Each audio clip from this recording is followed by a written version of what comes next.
सब के सब मैदान में हैं, शर्म आनी चाहिए। नीतीश कुमार ने सही किया, नीतीश कुमार ने सही किया। लड़की कह रही है कि अब नौकरी रिफ्यूज कर दी उसने। वो रिफ्यूज करे या जहन्नुम में जाए, जहन्नुम में जाए, जहन्नुम में जाए, जहन्नुम में जाए। देश के माननीय केंद्रीय मंत्री गिरिराज सिंह, क्या आप हमारे सिर्फ एक छोटे से सवाल का जवाब देंगे? सवाल यह कि देश की बेटी जहन्नुम में क्यों जाए? जहन्नुम में तो आपकी ऐसी बीमार सोच को जाना चाहिए। लेकिन वो कहावत है ना, एक तो चोरी ऊपर से सीना जोरी।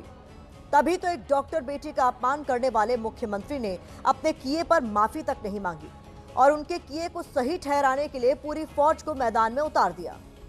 कोई इस बेटी के बिहार छोड़ने की वकालत कर रहा है तो दूसरी तरफ यूपी के मंत्री संजय निषाद घटना का मजाक उड़ाते हुए आपत्तिजनक बयान दे रहे हैं। और इस फहरिस्त में एक और नाम शामिल हो गया है। वो नाम है गिरिराज सिंह का, जो बेहद बेशर्मी के साथ कह रहे हैं कि जिस बेटी का हिजाब खींचा गया वो नौकरी छोड़ दे या फिर जहन्नुम में चले जाए, उन्हें फर्क नहीं पड़ता। आपको फर्क पड़ेगा भी क्यों? फर्क तो तब पड़ता जब सही गलत का ज्ञान होता, महिला सम्मान के मायने पता होते और सबसे बड़ी बात, जिस संविधान की शपथ लेकर आप संसद में दाखिल होते हैं उसका थोड़ा सा भी सम्मान होता तो आपके मुंह से बेटी के लिए ऐसे असंवेदनशील शब्द कभी नहीं निकलते। लड़की कह रही है कि अब नौकरी रिफ्यूज कर दी उसने। वो रिफ्यूज करे या जहन्नुम में जाए, वो रिफ्यूज करे या जहन्नुम में जाए। घटिया, निम्न स्तर, असंवेदनशील, ओछा, अमर्यादित और बेहद शर्मनाक। यकीन मानिए, शब्दकोश में मौजूद ऐसे तमाम शब्द गिरिराज सिंह के दिए बयान के सामने बौने पड़ जाते हैं। लड़की कह रही है कि अब नौकरी रिफ्यूज कर दी उसने। वो रिफ्यूज करे या जहन्नुम में जाए, वो रिफ्यूज करे या जहन्नुम में जाए। सोच कर देखिए, देश का केंद्रीय मंत्री भला ऐसी भाषा का इस्तेमाल कैसे कर सकता है?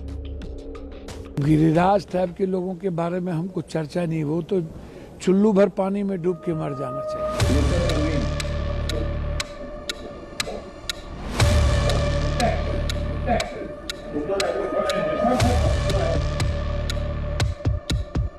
एक बेटी जिसका अपमान हुआ, एक बेटी जिसकी निजता के अधिकार का उल्लंघन हुआ, उस घटना पर अपनी गलती मानने की बजाय पूरी ढीठता के साथ गिरिराज सिंह कुतर्क करने पर उतर आए हैं। नीतीश कुमार जी ने कोई गलत काम नहीं किया है। अगर कोई नियुक्ति पत्र लेने के लिए जा रहा हो या जा रही है, क्या उसका चेहरा नहीं दिखाएगी? ये कौन सा, ये कोई इस्लामिक देश है?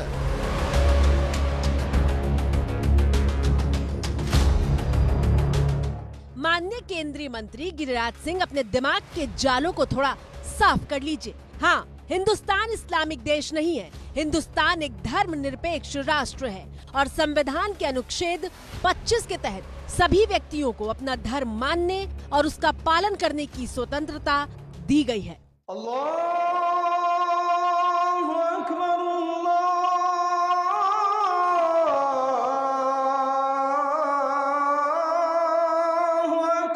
लेकिन जानते हैं कि इनकी दिक्कत क्या है? इनकी दिक्कत यह है कि जो संविधान में लिखा है वो इनकी राजनीति को सूट नहीं करता और गिरिराज सिंह के विचारों से भी मेल नहीं खाता। इसलिए जैसे ही पहला मौका मिलता है, इनके अंदर की भरी सारी नफरत बाहर आ जाती है।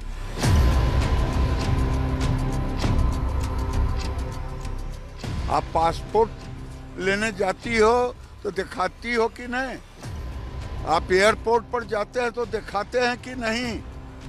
पाकिस्तान और इंग्लिस्तान की बात करते हैं। ये भारत है, भारत में कानून का राज चलेगा। नीतीश कुमार ने सही किया। माननीय मंत्री जी, एयरपोर्ट के लिए वेरिफिकेशन हो या फिर पासपोर्ट के लिए पहचान साबित करनी हो, दोनों ही जगहों पर सामने मौजूद महिला से नकाब या बुर्का हटाने के लिए कहा जाता है। वेरिफिकेशन प्रक्रिया में अधिकारी हाथ बढ़ाकर चेहरे से नकाब या हिजाब को खींच नहीं देते, जैसा कि माननीय नीतीश कुमार ने किया था।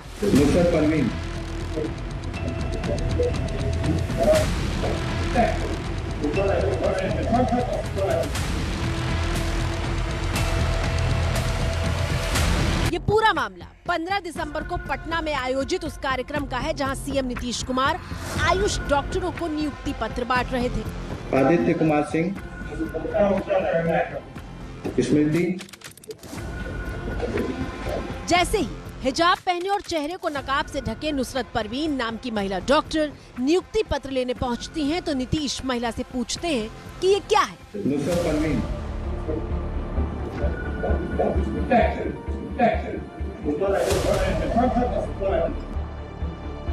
बस इतना पूछते ही नीतीश कुमार महिला का हिजाब नीचे खींच देते हैं और डिप्टी सीएम सम्राट चौधरी भी ये देखकर सकपका जाते हैं।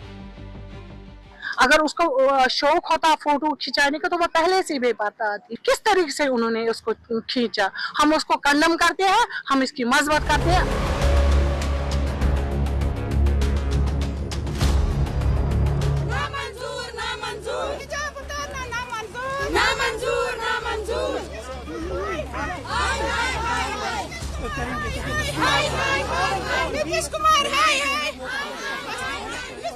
इसके बाद से देश के कोने कोने में हिजाब हटाने को लेकर हंगामा हो रहा है। जम्मू कश्मीर से लेकर दक्षिण भारत तक नीतीश से माफी मांगने की अपील हो रही है। आपको अपॉलॉजी मांगनी होगी। आप महिलाओं के हितैषी माने जाते हैं। आप अब आज जो है उन लंपटों के गुरु बने हुए हैं जो रास्ते चलते हुए महिलाओं के दुपट्टे नकाब खींचते पीटते हैं। नीतीश कुमार ने उसको हिजाब उतारा है सरेआम, तो हम आप इसके साथ है। ये जो हिजाब है ये हमारी इस्लाम की शान है, ये हमारी पहचान है।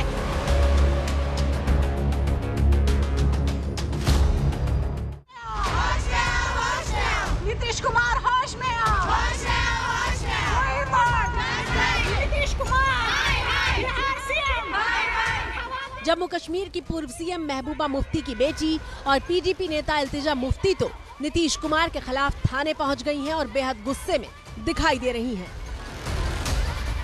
They should be ashamed of themselves। और मैं इनको बता रही हूँ, अगर आपने हमारी मुसलमान माए बहनों का नकाब अगली बार छुआ तो हम आपको खुद सेट कर देंगे। जो हम मुसलमान औरतें हैं, आदमियों को तो हम लाएंगे भी नहीं, हम खुद आपको अच्छे से सेट कर देंगे। They have the right to cover their head, जैसे मैंने अभी अपना सर ढका है। We all have the right to do what we feel like. You can not snatch our dignity.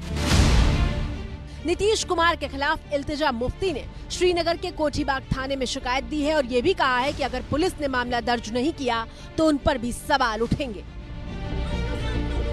Srinagar में थाने में शिकायत हो रही है तो पटना में सड़क पर निकली महिलाएं चेतावनी दे रही हैं कि अगर नीतीश कुमार ने माफी नहीं मांगी तो वो कोर्ट का दरवाजा खटखटाएंगी। हम नुसरत परवीन के साथ हैं।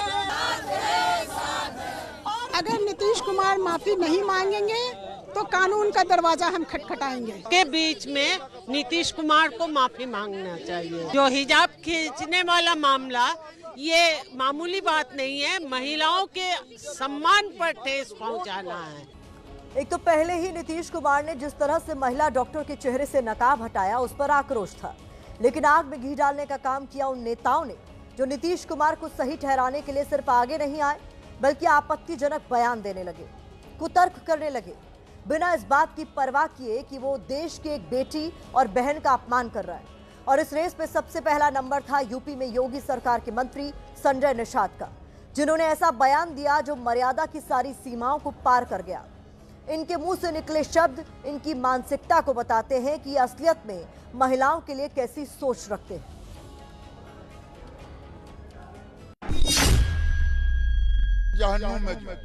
वो भी तो आदमी है ना, पीछे नहीं पड़ जाना चाहिए। छू दिया नकाब तो इतना हो गया, कहीं और छूते तब क्या हो जाता। मंत्री जी, अट्टहास करने जैसी तो कोई बात नहीं थी। मामला बड़ा संवेदनशील है, एक बेटी के सम्मान और उसके अधिकार का है, लेकिन खेद प्रकट करने के बजाय आप बेहद आपत्तिजनक भाषा का इस्तेमाल करते हुए बेशर्मी की सारी हदें पार कर रहे हैं। वो भी तो आदमी है ना, पीछे नहीं पड़ जाना चाहिए। छू दिया नकाब तो इतना हो गया, कहीं और छूते तब क्या हो जाता। आप लोग तो अब नकाब पर इतना है, कहीं और चेहरा वरा छुआ जाता, कहीं और अंगुली पड़ जाती, तब क्या करते हैं आप लोग। आप अपनी बेटी को भी ऐसा ही बोलते हो क्या? बेशरम आदमी, तुमको शर्म नहीं है इस तरह की घटिया बात करने के लिए? आप इस तरह की घटिया बात करोगे, अब नारी का ये अपमान करोगे इस तरह से। हमारे भारतीय है ना वो भी, और ये मंत्री बनते, ये इनको मंत्री पद नहीं, इनको तो कुछ नहीं बनाना चाहिए, निकालना चाहिए लात मार के इनको मंत्री पद से भी। इस तरह के घटिया अल्फाज को इस्तेमाल करता है क्या नारी के सामने? मुझे लगता है अपने घर में भी अपनी माँ बहनों के सामने भी इसी तरह के अल्फाज इस्तेमाल करते होंगे, इसी तरह की हरकत करते होंगे जो यहाँ के पब्लिक के सामने दर्शाते हैं। ओवैसी की पार्टी के नेता संजय निषाद के बयान पर बेहद तीखा हमला कर रहे हैं।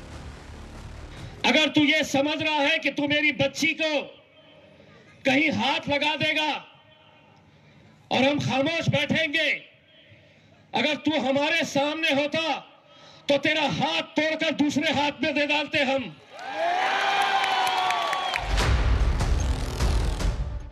संजय निषाद के इस आपत्तिजनक बयान पर समाजवादी पार्टी की नेता सुमैया राणा ने लखनऊ के कैसरबाग थाने में शिकायत दी। जब एफआईआर नहीं हुई तो वो कमिश्नर से मिलने वाली थी, लेकिन आरोप लगा रही हैं कि उनके घर के बाहर फोर्स लगाकर हाउस अरेस्ट कर लिया गया है। पूरी तरीके से आप एक समाज को इस तरीके की घृणा की नजर से देख रहे हो महिलाओं को, तो इस पर सख्त कार्रवाई होनी चाहिए। और अगर इस पर भी मुकदमा नहीं लिखा गया या उस पर कार्रवाई नहीं की गई तो हम यकीनी तौर पर घेराव करेंगे। अगली तस्वीरें देखिए जो गुरुवार की हैं, जब लखनऊ के हजरतगंज चौराहे पर प्रदर्शन कर रही महिलाओं को पुलिस ने हिरासत में लिया था।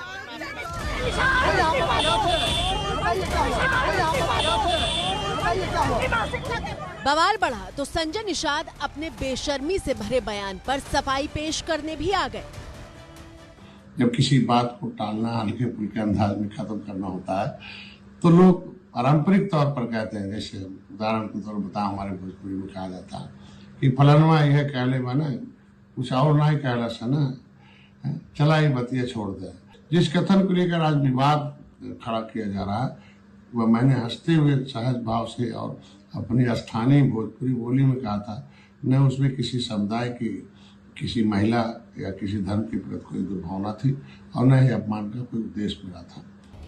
बावजूद इसके केंद्रीय मंत्री गिरिराज सिंह को ऐसा नहीं लगा कि मामला संवेदनशील है तो जिम्मेदार पद पर बैठे होने के नाते उन्हें बयान देने में भी थोड़ी सी जिम्मेदारी दिखानी चाहिए थी। और यहाँ ध्यान देने वाली बात यह है कि जिस महिला का हिजाब खींचा गया है वो कोई ऐसी महिला नहीं थी जो धर्म का पालन परिवार के कहने से कर रही हो। वो युवती खुद एक आयुष डॉक्टर है, उनके भाई लॉ के प्रोफेसर हैं। यानी साफ है कि महिला डॉक्टर ने अपनी मर्जी से हिजाब और नकाब पहना था तो उसे हटाना भी उनकी मर्जी से ही होना चाहिए। और हिंदुस्तान अकेला मुल्क तो है नहीं जहां हिजाब है। आपकी स्क्रीन पर इस वक्त मशहूर ब्रिटिश बांग्लादेशी शेफ नादिया हुसैन मौजूद हैं, जो कि इंटरनेशनल सेलिब्रिटी हैं और 14 साल की उम्र से हिजाब पहन रही हैं। नादिया कहते हैं कि हिजाब उनकी पहचान का एक जरूरी हिस्सा रहा है और वो इसे अपनी पहचान और विश्वास के प्रतीक के रूप में गर्व से पहनती हैं। हम गिरिराज सिंह से पूछना चाहते हैं कि आपको किसी बेटी की पहचान पर हमला करने और फिर उसे जायज ठहराने का अधिकार किसने दिया? नीतीश कुमार जी ने कोई गलत काम नहीं किया है। अगर कोई नियुक्ति पत्र लेने के लिए जा रहा हो या जा रही है, क्या उसका चेहरा नहीं दिखाएगी? ये कौन सा, ये कोई इस्लामिक देश है? आप पासपोर्ट लेने जाती हो तो दिखाती हो कि नहीं? आप एयरपोर्ट पर जाते हैं तो दिखाते हैं कि नहीं? गिरिराज सिंह, आपका बयान सुनकर लगता है कि आप ये भूल गए कि आप जनता के चुने हुए प्रतिनिधि हैं। आप भूल गए कि आप देश के केंद्रीय मंत्री हैं और ये भी भूल गए कि आप संसद परिसर में खड़े होकर संविधान का ही अपमान कर रहे थे। मैं गिरिराज सिंह, जो लोकसभा का सदस्य निर्वाचित हुआ हूँ, ईश्वर की शपथ लेता हूँ कि मैं विधि द्वारा स्थापित भारत के संविधान के प्रति सच्ची श्रद्धा निष्ठा रखूंगा। अफसोस, आप संविधान के प्रति सच्ची निष्ठा नहीं रख पाए। सुनिए बिहार के नवादा से आई उन बेटियों की आवाज जो कह रही हैं कि अगर हमारे हिजाब को खींचा जाएगा तो उनके आगे निकलने का रास्ता तक बंद हो जाएगा। हम जब वोट देने जाते हैं, आइडेंटिफाई जो करने का एक रूल होता है कि हाँ वहाँ एक लेडी होती है कि आइडेंटिफाई करती है कि हाँ ये कौन है। आज हम एक स्टूडेंट है, अगर सरेआम माननीय मुख्यमंत्री नीतीश कुमार ऐसे खुलेआम ऐसे बुरखा नोचेंगे तो हमें कॉलेज जाने में, अटेंडेंस बनाने में, एग्जाम देने में काफी प्रॉब्लम होगा। जहन्नुम का तो मतलब भी नहीं समझते, मुस्लिम को इतना सताते हैं ना, उन लोग खुद जहन्नुम में जाएंगे तब उन लोग को पता चले कि जहन्नुम होता क्या है। कि हर चीज में हम निकाब ही खोले, ऐसा तो नहीं है, ऐसा तो हम चाहते नहीं है। निकाब से क्या मतलब है, चेहरे का कोई मतलब तो नहीं है, वो तो मेरा इज्जत है, निकाब में पर्दा है। बिल्कुल ठीक बात है, बेटियों के हिजाब पर हमला करने का अधिकार किसी को नहीं है। जो गिरिराज सिंह जैसे जो बीजेपी के लीडर हैं, वो यहाँ कौरव राज बनाना चाहते हैं। राम राज नहीं, कौरव राज, जिसमें कौरवों ने द्रौपदी का बड़ी महफिल में कपड़े उतारे दिए थे। तो मुझे लगता है गिरिराज जी की मेंटालिटी वही कौरवों वाली है। कांग्रेस सांसद रेणुका चौधरी ने गिरिराज सिंह के बयान पर कहा है कि जहन्नुम तो पैदा कर दिया गया है, वहां जाने की क्या जरूरत है। तो जहन्नुम तो आप पैदा कर दिए, जाने की क्या है जहन्नुम में। आपकी स्क्रीन पर मौजूद ये तस्वीरें पटना के राजकीय तिब्बी कॉलेज अस्पताल की हैं। ये वही जगह है जहां आयुष डॉक्टर नुसरत परवीन पढ़ती हैं। खबर आई थी कि नुसरत बिहार से अपने भाई के पास कोलकाता चली गई हैं। हमने जब कॉलेज के प्रिंसिपल से पूछा तो उन्होंने कहा कि नुसरत कहाँ है, इसकी कोई जानकारी उनके पास नहीं है। जिस नियुक्ति पत्र मिला उसके बाद से तो आ ही नहीं रही है। हाँ, यहाँ नहीं आ रही है। नियुक्ति पत्र के बाद से वो यहाँ कोलकाता चली, पता नहीं कहाँ चली गई है, हम लोगों को बगैर किसी इन्फॉर्मेशन के जो है कि वो। अच्छा, कुछ मीडिया रिपोर्ट्स में दावा किया गया है कि उन्होंने नौकरी करने से मना कर दिया। ये भी हम लोगों को जो है कि रिटर्न में कोई खबर नहीं है, या कोई टेलीफोनिक भी उसने कोई इन्फॉर्मेशन नहीं दिया कॉलेज को कि मैं ज्वाइन नहीं करूंगी या क्या करूंगी। नुसरत के कॉलेज प्रिंसिपल का जो बयान आपने सुना वो शुक्रवार सुबह का है, लेकिन दोपहर होते होते प्रिंसिपल से फिर एबीपी न्यूज ने बात की और 4 घंटे के भीतर सब कुछ बदल चुका था। ताजा अपडेट क्या है, वो नौकरी ज्वाइन कर रही हैं? हाँ, अभी जो है हमें ताज़ा अपडेट मिला है सुबह में। उनकी ही बैचमेट हैं बिल्किस परवीन, तो उससे मेरी बातें हुई, वो आई भी थी अभी यहाँ पे, तो बोले कि सर वो कल नौकरी ज्वाइन करने जा रही है पटना सदर। अब 4 घंटे के भीतर ही नुसरत की पूरी कहानी में ट्विस्ट कैसे आ गया, ये भी एक बड़ा सवाल है। हम नहीं कह रहे कि सरकार ने ही कोई दबाव बनाया होगा, लेकिन 4 घंटे पहले तक प्रिंसिपल को कुछ नहीं पता था, जबकि घटना सोमवार की है और 4 घंटे के भीतर ही प्रिंसिपल को सारी जानकारी मुहैया हो गई।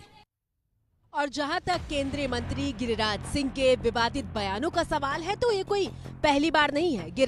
गिरिराज सिंह ऐसी बयानबाजी के लिए बदनाम है। अच्छा, तो बताबो दीदी, जेकरा तो मदद करे छहो, अब वो अगर बेईमान हो जाए तो ओकरा नमक हरामे न कहबो। हाँ, ओकरा नमक हरामे न कहबो।